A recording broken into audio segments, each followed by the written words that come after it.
So you think that consumer arithmetic is boring and unnecessary? Well, guess again, you are a consumer, and if you are doing the CSEC math multiple choice, you are definitely going to know how to master the consumer arithmetic questions, because the paper one tends to have several consumer arithmetic related questions. So I'm going to give you 15 tips. If you follow these tips, you'll be good to go, right?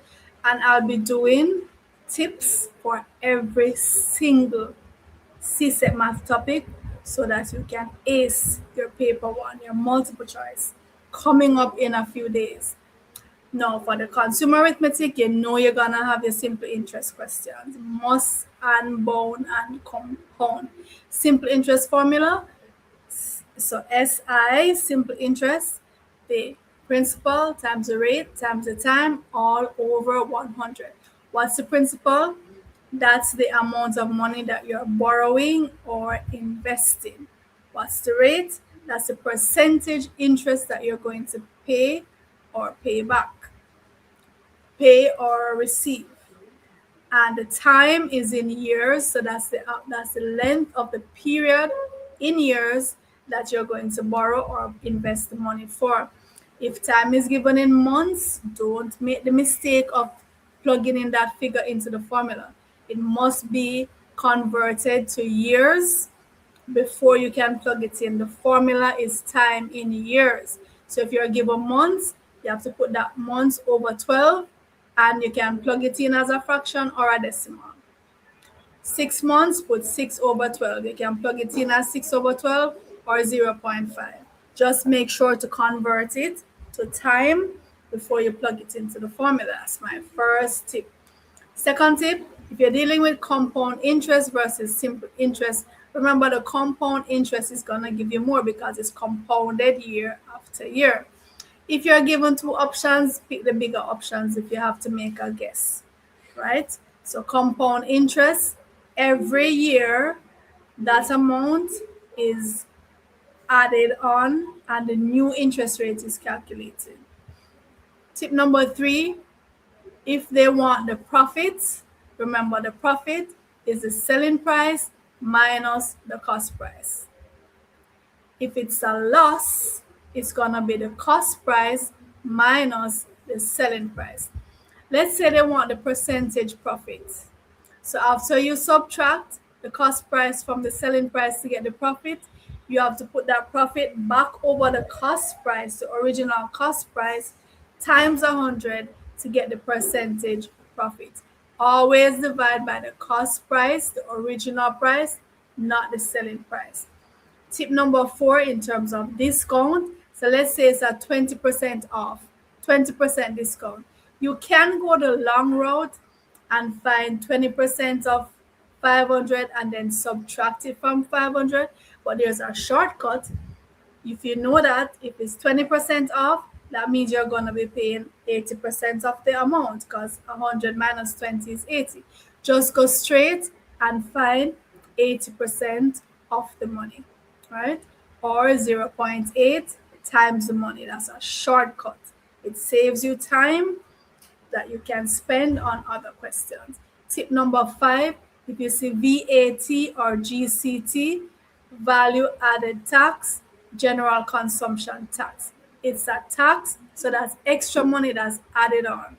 So if it's 5% VAT, value added tax on $200, you can go the long route, find 5% of the money and add it back to the money.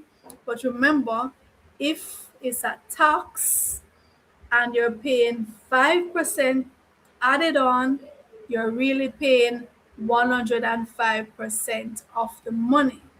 You're paying the full 100% of the money plus the extra 5% tax.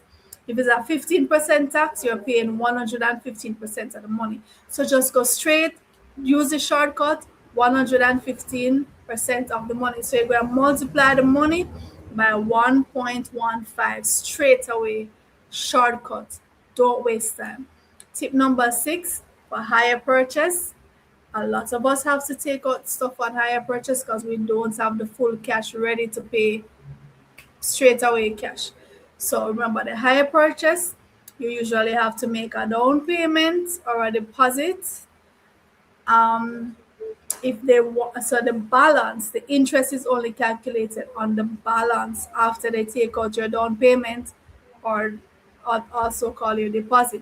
So it's the total hire purchase price would be the deposit that you paid down, the balance that was left, plus the interest. If they want you to work out the monthly installments, so you would, so that's the balance that's left and the interest, and divide it by how many months. So if it's 3.5 years, so 3 years at 36 months plus the 6 months for the half year, that's 42 years you're going to be dividing it by. All right. And always remember, the high purchase price is greater than the cash price, and the difference is the interest that the company is going to be making for you to be able to use the goods without paying cash. Tip number 7, when it comes to exchange rates, they typically want you to convert US to Jamaican, US to Trinidadian, or TT back to US. So if 1 US is 150 Jamaican, then 300 Jamaican would be 2 US, right? So you divide the Jamaican by the rate to get the US, or you multiply the US by the Jamaican rate to get the Jamaican. Number 8, you might see utility bills. You're not going to get many questions on utility bills, but just in case, remember, for the utility bill, they might have a different charge for the first 100 kilowatts and then the next, right? It's not a straight charge. So let's say the first 100 kilowatts is at $10 and the next at $20. So if you use 150 kilowatts, the first 100 will be multiplied by the 10, and then the next 50 will be multiplied by the $20, and then you add them up because the rate is different for the number of kilowatts. Tip number 9, a common error that students make, for example, finding 10% of 80, they put 10 for the answer where it is 8. So remember, 10 over 100 times 80. You're multiplying, you're dividing by 100, you move the decimal point back, right? Or if you want to reduce the 10 over 100 to dividing by 10, so you'd move 1 decimal point back. Be very careful with your decimal places. Tip number 10, where it comes to depreciation. So if it depreciates 10% per year on $5,000, so year 1, 5,000 times 0.945, a lot of persons would do that. But some persons make the mistake of just saying 5,000 minus 500 equal 45, and then they have the minus the 450 again to get 4,050. That would be an error, right? Tip number 11, you're not likely to get a lot of questions on wages, maybe one, but just in case, because you want to get every single answer right. So if you get a question on wages, and let's say the person is working overtime, remember the overtime rate will be different from the regular 40-hour week. So you have to look at the rate that you're given and multiply the normal rate by the overtime rate times the number of hours, right? So if it's $200 per hour normally, and the overtime is 1.5, so it should be the 200 times the 1.5 times the number of hours that you work overtime. So whether it's weekend, overtime during the week, holidays, those rates are different than the regular rate.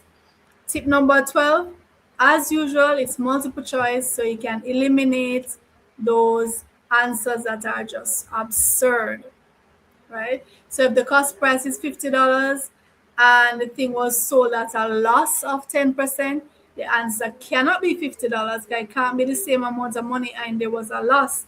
It also cannot be $55 because if it's a loss, it cannot be more. So there are answers that you can quickly eliminate because they don't make any sense.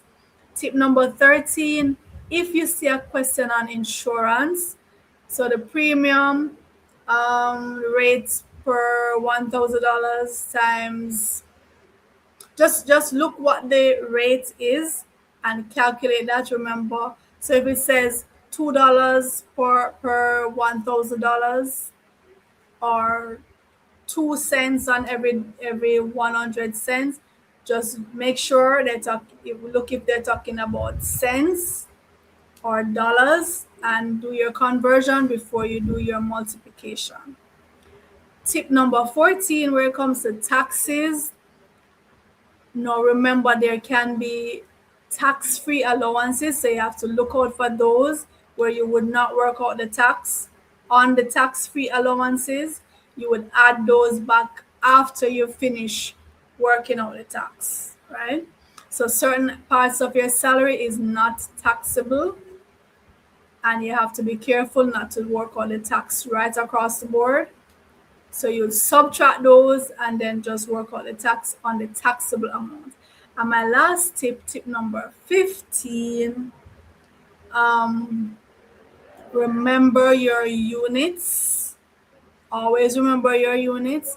Put in your dollar signs, put in your grams, your whatever the unit is, days, weeks, whatever the unit, don't forget your unit.